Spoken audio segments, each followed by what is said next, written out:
Welcome back students. फिर से आप लोगों का स्वागत है मेरे यूट्यूब चैनल पर। और आज मैं फिर से आप लोगों के साथ हूँ, आप लोगों को कुछ नया बताने, कुछ नया सिखाने। वही 12th के टॉपिक हैलो एल्केन और हैलो एरीन के बारे में पढ़ने। लास्ट लेक्चर में हम लोगों ने हैलो एल्केन की क्लासिफिकेशंस के बारे में पढ़ा था। और हैलो एल्केन की क्लासिफिकेशंस में हमने ये पढ़ा था कि हैलो एल्केन जब कार्बन की पोजीशंस के हिसाब से लगे हुए होते हैं तो उनका नाम क्या होता है, उन्हें क्या बोला जाता है। हमने उस दिन एक क्वेश्चन आप लोगों को दिया था, अगर आपको याद हो पिछले लेक्चर में। अगर हम चाहें तो उसको एक बार डिस्कस कर लेते हैं, तब हम आगे शुरू करते हैं। हमने वो क्वेश्चन दिया था, अगर आपको याद हो वो क्वेश्चन, तो हमने कहा था are there any possibility to form penta and hexa halo alkane. शायद हमने ये क्वेश्चन दिया था, आर देयर एनी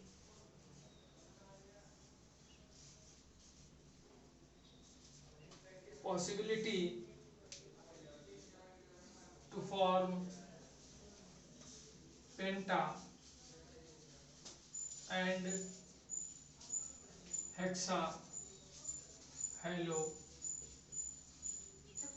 एल्केन। ये हमारा क्वेश्चन था लास्ट के वीडियो में। तो अगर हम बात करें इनकी, तो ये दोनों पॉसिबिलिटीज तो हैं। इसका आंसर अगर वन वर्ड में हम कहें आंसर, तो yes, there are the possibilities of penta and hexahaloalkane formation, but pentahaloalkane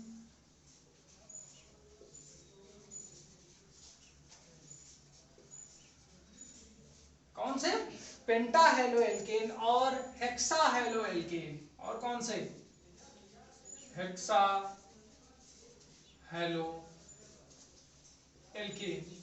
इन दोनों में से जो पेंटाहेलोएल्केन होता है ये ज्यादा स्टेबल होता है किसके कंपैरिजन में, हेक्साहेलोएल्केन के कंपैरिजन में। यानी ये स्टेबिलिटी का ऑर्डर है।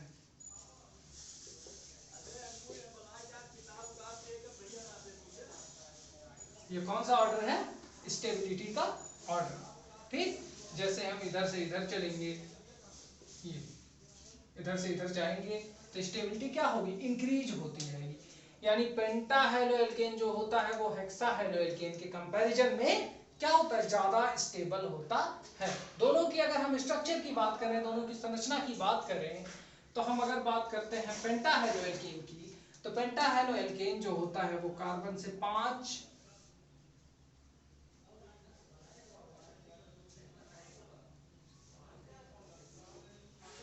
यहाँ से Cl, यहाँ पे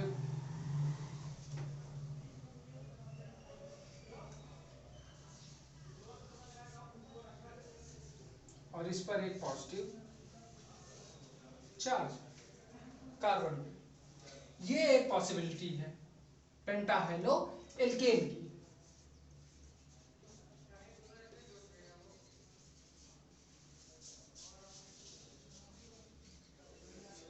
दूसरा हमारे पास हमने कहा हेक्साहेलोएल्केन, तो वो इस तरह से होगा,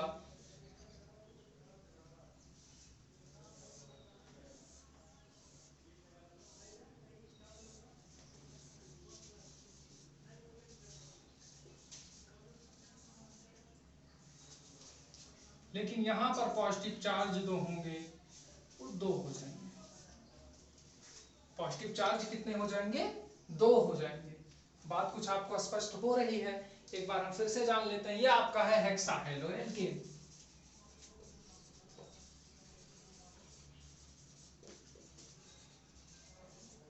ये क्या है आपका, हेक्साहेलोएल्केन। अब अगर हम बात करें दोनों के स्टेबिलिटी की, तो हेक्साहेलोएल्केन जो होता है वो पेंटाहेलोएल्केन के कंपैरिजन में कम स्टेबल होता है। कैसे होता है, कम स्टेबल होता है, क्योंकि number of positive charge carbon पर बढ़ते चले जा रहे हैं। ठीक, तो फिलहाल अगर हम दोनों की बात करें तो पेंटाहेलोएल्केन और हेक्साहेलोएल्केन ये दोनों ही कैसे टेट्राहेलोएल्केन और टेट्रा हेलो एल्केन के कंपैरिजन में अनस्टेबल होते हैं, यानी अस्थायी होते हैं। ये हमने बात की किसके बारे में, क्लासिफिकेशन ऑफ हेलो एल्केन्स के बारे में। अब हम आगे बात करते हैं classification of hello arene.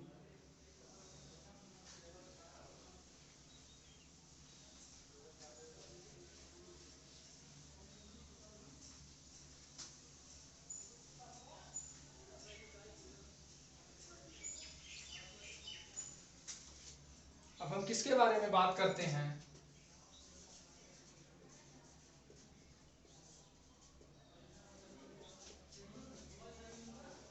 Classification of hello arenes. ठीक, तो जो हेलो एरीन्स होते हैं इनको मोस्टली मुख्यतः दो भागों में बांटा जा सकता है। कितने भागों में बांटा जा सकता है, दो भागों में। It's divided into two part, इनको दो भागों में बांटा जा सकता है। कौन कौन से हैं वो दो भाग, पहला है न्यूक्लियर हैलोजन डेरिवेटिव, यानी नाभिकीय हैलोजन व्युत्पन्न। लिखता जा रहा हूं मैं, न्यूक्लियर हैलोजन डेरिवेटिव्स, यानी हिंदी भी अगर हम इसकी लिखते ऊपर तो होगा नाभिकीय हैलोजन व्युत्पन्न।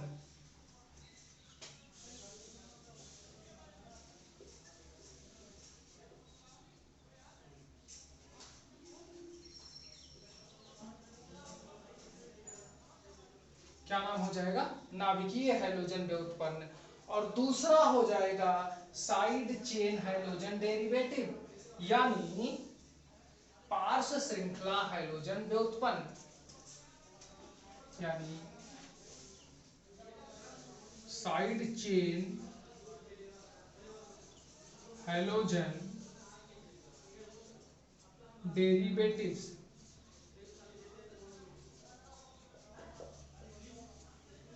यानी पार्श्व श्रृंखला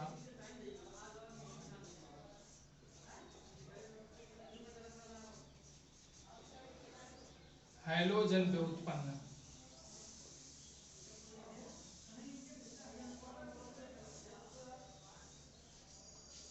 ये दो प्रकार के क्लासिफिकेशंस होते हैं, दो भागों में इनको बांटा जा सकता है।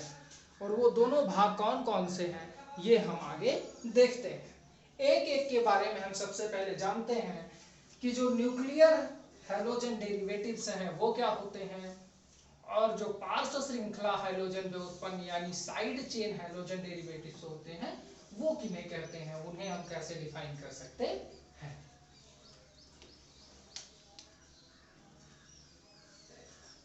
क्या होता है, सबसे पहले हम नाभिकीय हैलोजन व्युत्पन्न यानी न्यूक्लियर हैलोजन डेरिवेटिव की बात अगर हम करें तो इसका निर्माण कैसे होता है, ये कौन से होते हैं, जब किसी एरोमेटिक रिंग से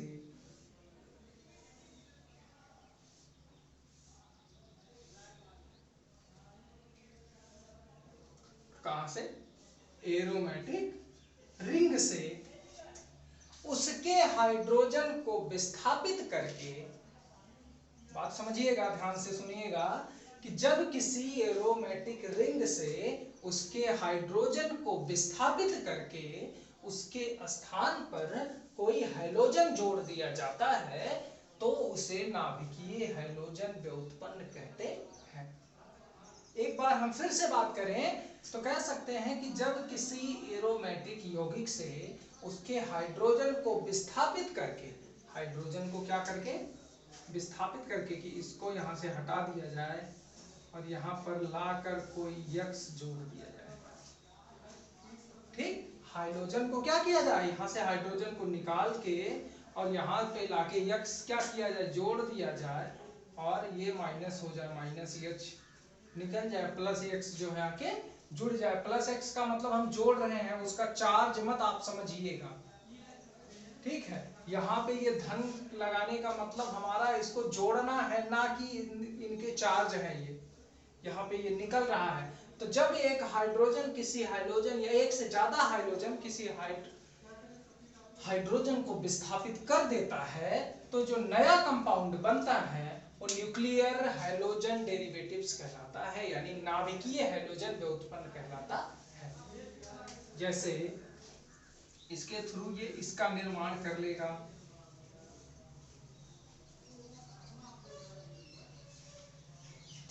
ठीक। अगर X = Cl तो इसका नाम क्लोरोबेंजीन होगा।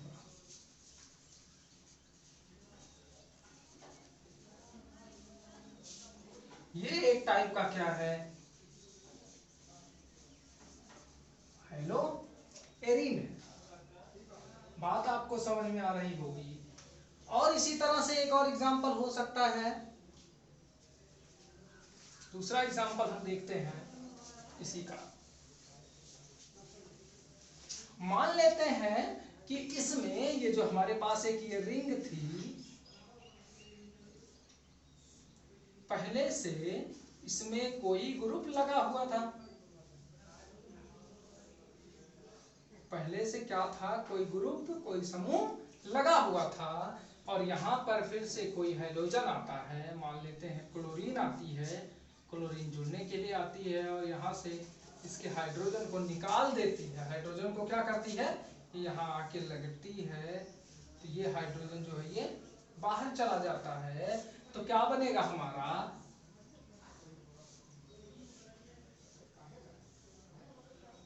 यहाँ पर मेथिल ग्रुप पहले से ही जुड़ा हुआ है, ये हो गया। और यहाँ पर हाइड्रोजन की जगह हमने क्या जोड़ दिया, कोई हाइड्रोजन जोड़ दिया। तो इसका नाम हम कहेंगे क्लोरीटॉन। इसका नाम क्या है, क्लोरीटॉन। और कौन सा क्लोरीटॉन, ये 4 क्लोरीटॉन, 4th पोजीशन पर क्लोरीन है तो 4 क्लोरीटॉन। तो मैं थोड़ा स्पष्ट लिख देता हूं,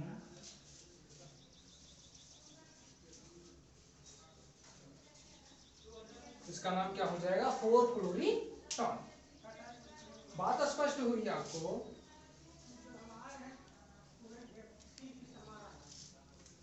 या फिर हम इसको क्लोरोटोलुइन भी कह सकते हैं। इसका एक और नाम क्या हो सकता है,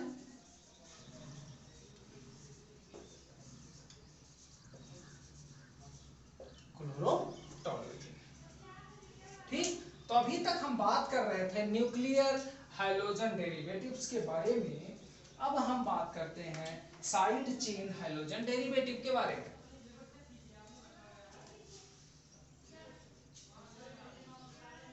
ठीक, चलिए इसको मैं मिटाता हूं और अब हम बात करते हैं साइड चेन हाइड्रोजन डेरिवेटिव्स के बारे में।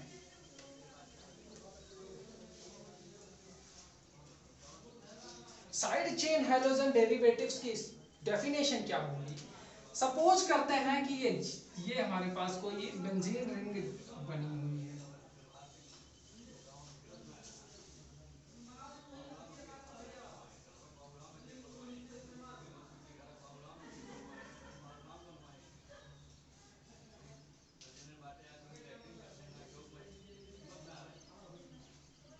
ये CH3 है। इसको हम थोड़ा और डिफाइन करके अगर लिखें तो एक हाइड्रोजन ये, एक हाइड्रोजन ये और एक हाइड्रोजन, और यहाँ पर भी कोई हाइड्रोजन लगा हुआ है। बात समझिए।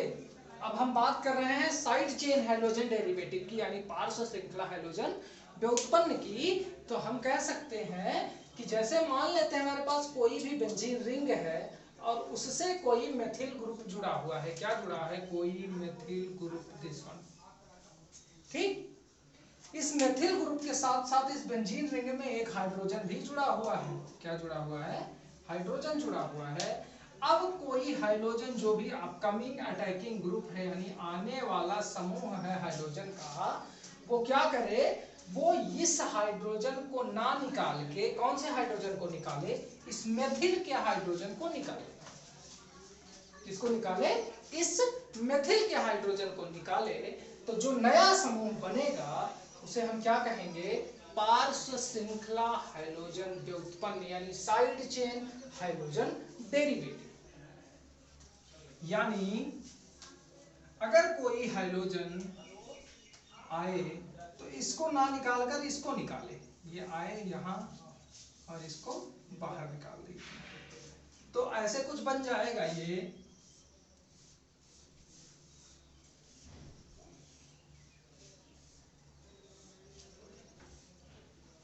यहां पे CH2 बचा, तो ऐसा हम लिख लेते हैं, यहां से ऐसे बढ़ा के CH, ये कोई एक नया कंपाउंड बनेगा जिसका नाम क्या होगा, फेनिल क्लोरोमेथेन।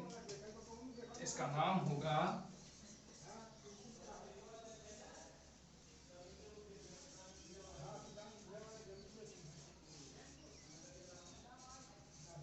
Phenyl chloromethane. बात आपको स्पष्ट हो रही है। इसके बाद फिर अब हम आगे पढ़ते हैं।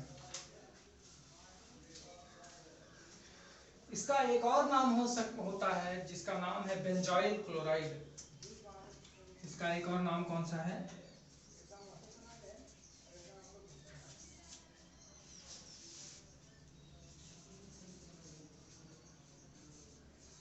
Benzoyl chloride. बात आपको स्पष्ट हो रही है। अब हम बात करते हैं थोड़ा सा और आगे बढ़कर, जो हमारा कार्बन और हाइड्रोजन से जुड़ा हुआ बॉन्ड होता है, उस बॉन्ड का नेचर क्या होता है, उस बॉन्ड की प्रकृति क्या होती है। अब हम उसके बारे में थोड़ी सी स्टडी करते हैं। चलिए,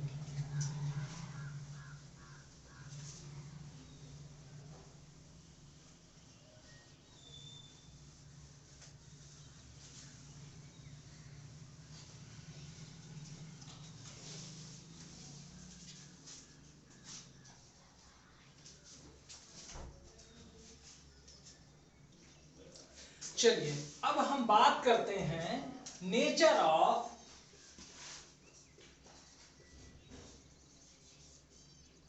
कार्बन हाइड्रोजन बॉन्ड की।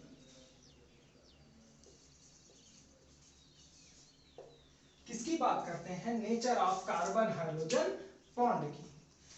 सबसे पहली बात तो यह है कि कार्बन 3 प्रकार का हो सकता है।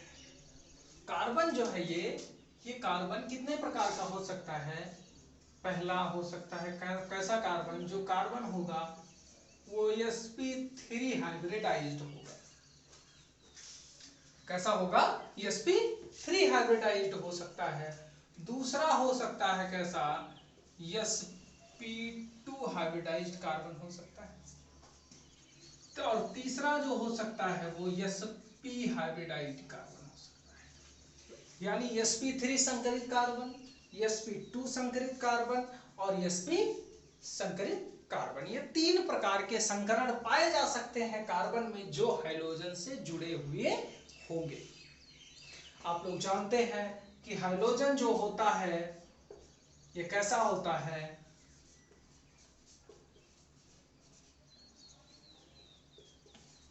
इलेक्ट्रॉन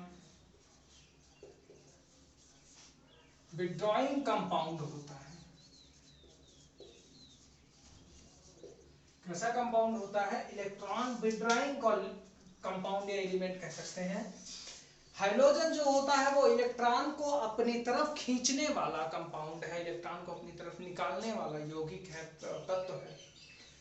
अर्थात ये जो बॉन्ड होगा, इसके बीच का बॉन्ड, कार्बन और हाइड्रोजन के बीच का बॉन्ड जो होगा वो काफी हद तक जो कार्बन की हाइब्रिडाइजेशन होगी, कार्बन का जो संकरण होगा उस पर डिपेंड करेगा, उस पर निर्भर करेगा।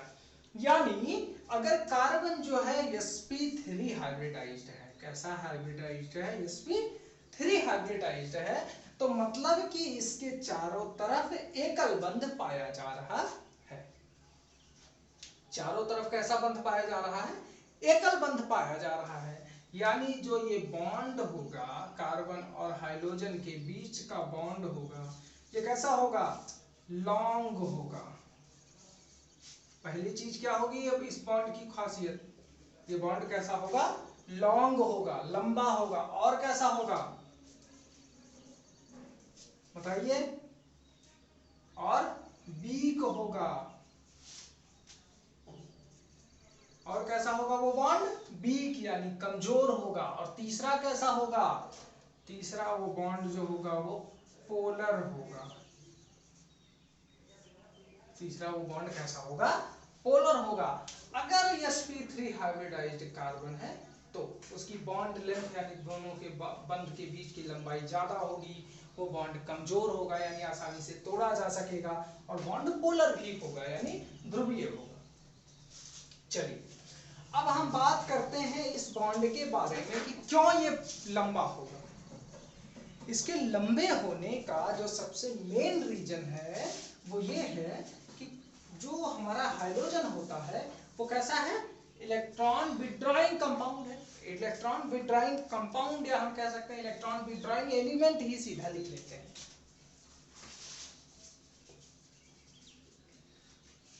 कैसा है? इलेक्ट्रॉन विड्रॉइंग एलिमेंट है। अब अगर ये इलेक्ट्रॉन विड्रॉइंग एलिमेंट है तो ये इलेक्ट्रॉन को, ये हाइड्रोजन इलेक्ट्रॉन को अपनी तरफ खींचेगा। इलेक्ट्रॉन क्या होगा? इसी की तरफ मूव कर जाएगा, इसी की तरफ खींचेगा। जब इलेक्ट्रॉन इसकी तरफ खींचेगा तो इलेक्ट्रॉन का जो क्लाउड है, इलेक्ट्रॉन का जो बादल है, इलेक्ट्रॉन का घनत्व है, डेंसिटी है, वो हाइड्रोजन की तरफ ज्यादा होगी। हाइड्रोजन की तरफ कैसे होगी? ज्यादा होगी। तो ऐसी कंडीशन में क्या होगा कि ये जो कार्बन हाइड्रोजन का बॉन्ड है इसमें हाइड्रोजन पर पार्शियली निगेटिव चार्ज और कार्बन पर पार्शियली पॉजिटिव चार्ज आ जाएगा। ठीक, दो कंडीशन होगी, यानी हाइड्रोजन पर पार्शियली निगेटिव और हाइड्रोजन और कार्बन पर पार्शियली पॉजिटिव चार्ज जनरेट हो जाएगा। क्यों जनरेट हो जाएगा? क्योंकि हाइड्रोजन जो होता है वो इलेक्ट्रॉन विड्रॉइंग होता है, इलेक्ट्रॉन को अपनी तरफ खींचने वाला होता है, इसलिए जोड़े का इलेक्ट्रॉन यानी साझे का इलेक्ट्रॉन हाइड्रोजन की तरफ शिफ्ट हो जाएगा। ठीक, अब ये तो था sp3 की बात। अगर sp2 की हम बात करें, आपके लिए कंपटीशन के बिहाफ पे इंपॉर्टेंट है तो समझ लीजिएगा, बाकी 12th के बिहाफ पे बहुत ज्यादा इंपॉर्टेंट नहीं है, लेकिन अगर आप फर्दर कंपटीशन में जाएंगे तो वहां पे आपके लिए बहुत काम किए हैं ये। तो मैं इसको इरेज करके आगे बात करता हूं कि अगर जो हमने कार्बन लिया है वो कैसा कार्बन है? sp2 hybridised carbon. sp2 hybridised carbon कब होगा? यानी जब कार्बन के पहले कोई डबल बॉन्ड लगा होगा। क्या होगा? कार्बन के पहले कोई डबल बॉन्ड लगा होगा और वहां से हाइड्रोजन जुड़ा हुआ होगा। वहां से क्या हुआ होगा? हाइड्रोजन जुड़ा हुआ होगा। अब आप एक चीज ध्यान दीजिएगा, एक चीज नोटिस करिएगा, अगर कार्बन कार्बन के बीच ही डबल बॉन्ड बना हुआ है तो भी इनके बीच का ये जो बॉन्ड लेंथ है, ये जो बॉन्ड लेंथ है इनकी क्या चीज? बॉन्ड लेंथ यानी आबंध लंबाई जो है वो कम हो जाएगी। कैसी हो जाएगी? कम हो जाएगी। ठीक, जब इनके बीच की बॉन्ड लेंथ घट जाएगी, कम हो जाएगी, तो ये इलेक्ट्रॉन को थोड़ा बहुत अपनी तरफ खींचना शुरू कर देगा। इलेक्ट्रॉन को क्या करेगा? थोड़ा बहुत अपनी तरफ खींचना शुरू कर देगा, यानी जो कार्बन और हाइड्रोजन के बीच का बॉन्ड है ये पहले की तुलना में अब उतना पोलर नहीं रह गया, यानी इलेक्ट्रॉन जो अब तक इसके पास में थे वो अब थोड़ा सा बीच में आने शुरू हो गए। इलेक्ट्रॉन क्या हो गए हैं? अब इसके बीच में आने शुरू हो गए हैं, यानी फोर्स ऑफ अट्रैक्शन जो है वो किसकी तरफ होने लगा? हल्का फुल्का दोनों कार्बन के तरफ। ठीक, अब अगर यहीं पर हम sp3 हाइब्रिडाइज्ड कार्बन लें, यानी कार्बन के पहले कोई कैसा है?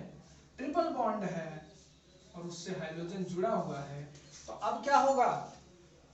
अब इसकी जो बॉन्ड लेंथ है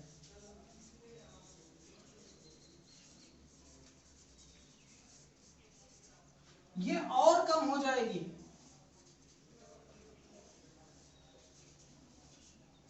बॉन्ड लेंथ कैसी हो जाएगी? और कम हो जाएगी। तो फोर्स ऑफ अट्रैक्शन यानी इलेक्ट्रॉन को खींचने का क्रम जो है वो हाइड्रोजन की तरफ तो होगा ही, लेकिन अब दोनों कार्बन भी इलेक्ट्रॉन को अपनी तरफ खींचना शुरू कर देंगे। इलेक्ट्रॉन को क्या करेंगे, अपनी तरफ खींचना शुरू कर देंगे। ऐसी स्थिति में इनके बीच की जो बॉन्ड लेंथ होगी वो कम हो जाएगी। इनके बीच की जो बॉन्ड लेंथ होगी वो क्या हो जाएगी, कम हो जाएगी। ये तो था हमारे क्या चीज, nature of carbon hydrogen bond, यानी कार्बन और हाइड्रोजन के बीच का जो बॉन्ड है उसका नेचर कैसा होगा, उसकी प्रकृति कैसी होगी। चलिए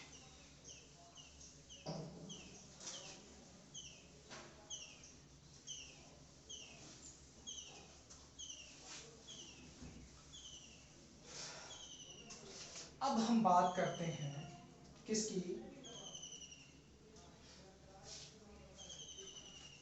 नॉमेनक्लेचर ऑफ हैलोएल्केन की, यानी हैलोएल्केन का नामकरण। ठीक,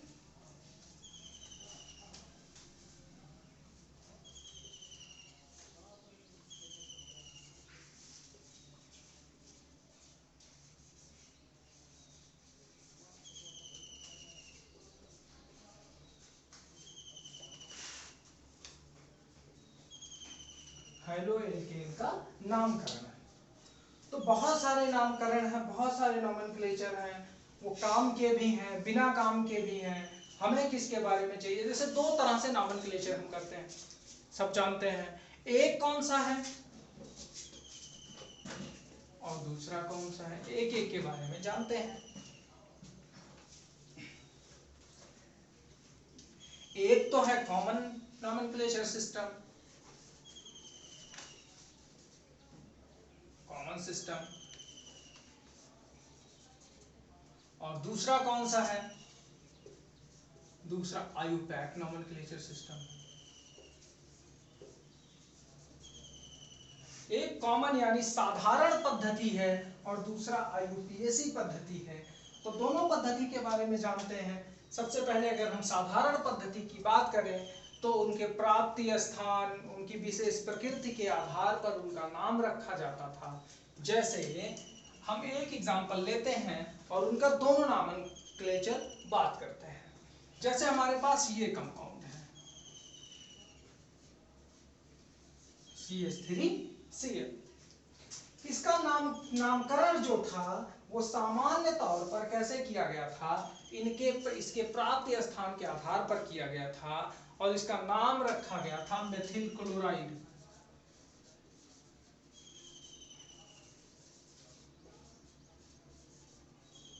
क्या नाम इसका रखा गया था, मेथिल क्लोराइड।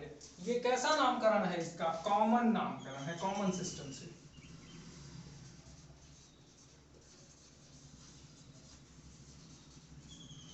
इसका जो नॉमेनक्लेचर हुआ है ये कैसे हुआ है, कॉमन सिस्टम से हुआ है। लेकिन अगर हम इसी की आईयूपीएसी की बात करें, international union of pure and applied chemistry के सिस्टम की हम बात करें तो हम कह सकते हैं कि सबसे पहले कुछ रूल्स होते हैं, जिन जैसे सबसे पहला रूल ये होता है कि एक लॉन्ग चेन को फॉर्म करना, यानी एक लंबी कार्बन श्रृंखला का चुनाव करना। और यहाँ पर तो सिर्फ एक ही कार्बन है, तो एक ही कार्बन के लिए हम मेथ का यूज करते हैं और क्लोरीन एक जुड़ी हुई है तो 1 पोजीशन पे है तो हम लिख लेंगे 1 क्लोरो, और एक कार्बन है के लिए मेथ लगा लेंगे। बाकी सब सिंगल बॉन्ड्स हैं तो एन लगा लेंगे, 1 क्लोरो मीथेन। ये नाम जो है हमारा, ये आईयूपैक का नाम है।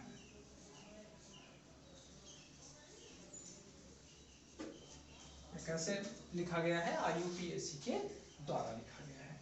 अब हम इससे थोड़ा सा बड़ा एग्जांपल लेते हैं। थोड़ा सा बड़ा एग्जांपल कौन सा लेते हैं, like this type, CH3 bond CH bond CH2 bond CH2 bond CH bond CH3 bond CH2 bond CH3, या छोटा सा ही रखते हैं, ज्यादा बड़ा नहीं रखते हैं। ये हमारे पास एक श्रृंखला है, एक कोई सीरीज है। अब हमें इसका नॉमेनक्लेचर करना है तो सबसे पहला काम हम क्या करेंगे, एक लॉन्ग कार्बन चेन चुनेंगे, एक लंबी कार्बनिक श्रृंखला का चुनाव करेंगे। वो कहीं से भी कर सकते हैं, 1 2 3 4 5 एंड 6। हमें कितने कार्बन मिल गए? 6 कार्बन। अब हमें दो सब्स्टिट्यूशन ग्रुप जुड़े हुए हैं, दो प्रतिस्थापी जुड़े हुए हैं, एक ये और एक CH3 और एक Cl। अब अगर हम अंग्रेजी में इनके नाम की बात करें, इंग्लिश में इनके नाम की बात करें, तो Cl को हम मेथिल बोलते हैं, यानी यम से आता है। सॉरी, Cl को हम क्लोरीन बोलते हैं, यानी CHLORO। क्लोरो शब्द यूज होता है Cl के लिए, और मेथिल यानी यमी या CH3 के लिए हम यूज करते हैं मेथिल का। तो अंग्रेजी के अल्फाबेट के हिसाब से पहले C आता है, उसके बाद M आता है। तो जब जिसका नाम पहले, उसको हम पहले लिखेंगे, और उसके साथ साथ उसकी पोजीशन को भी लिखा जाता है। जैसे 2 नंबर पर जुड़ा हुआ है, तो हम इसके लिए क्या लिखेंगे? हाँ, सही समझ रहे हैं आप, 2 क्लोरो। क्या लिखेंगे? 2 क्लोरो। उसके बाद हम आ जाएंगे, अभी हमारे पास सिर्फ एक ही सब्स्टिट्यूशन ग्रुप बचा हुआ है, वो है मेथिल, और वो 5 पोजीशन पे है, तो 5 मेथिल। अभी हमारे पास टोटल कितने कार्बन है? 6 कार्बन है, और 6 कार्बन एकल बंध से जुड़े हुए हैं, तो हम लिख लेंगे 2 क्लोरो 5 मेथिल हेक्सेन। क्या नाम लिख लेंगे? 2 क्लोरो 5 मेथिल हेक्सेन।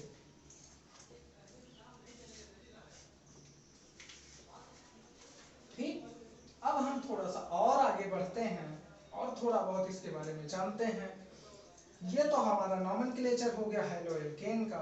इसी तरह से हेलोएरीन का भी नॉमेनक्लेचर अगर हम बात करें, तो हेलोएरीन का भी इसी प्रकार से नॉमेनक्लेचर किया जाता है। ठीक, हेलोएरीन के बारे में भी थोड़ा बहुत जान लेते हैं।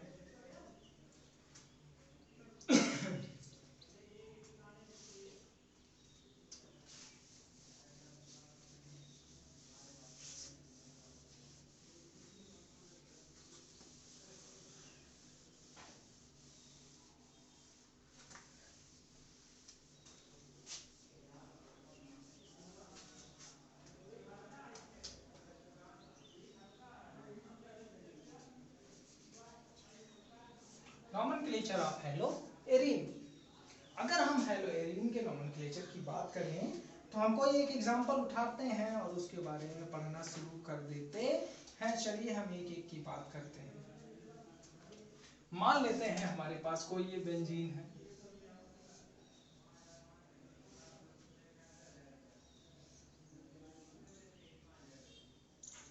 ये क्या है हमारे पास? बेंजीन, और इसी से कोई हाइड्रोजन जुड़ा हुआ है।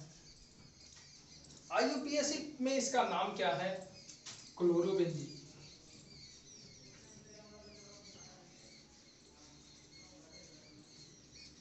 क्या नाम होगा इसका? क्लोरोबेंजीन।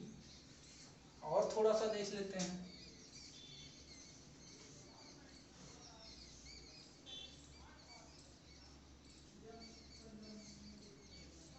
अब अगर यही ऐसे बना हो, अब इसका नाम क्या होगा?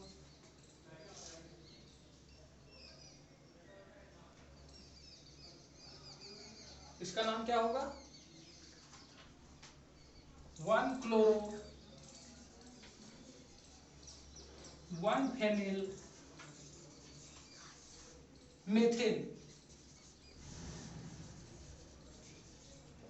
क्या नाम होगा इसका? 1 क्लोरो 1 फेनिल मेथिल। बात समझ में आ रही होगी आपको।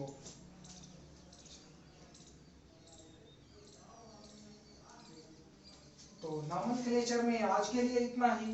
बाकी की चीजें हम डिस्कस करेंगे आपकी अगली क्लास में। अगली क्लास में हम बात करेंगे, अपने अगले लेक्चर में हम बात करेंगे आइसोमेरिज्म की। इसकी बात करेंगे हम, आइसोमेरिज्म यानी समावयवता।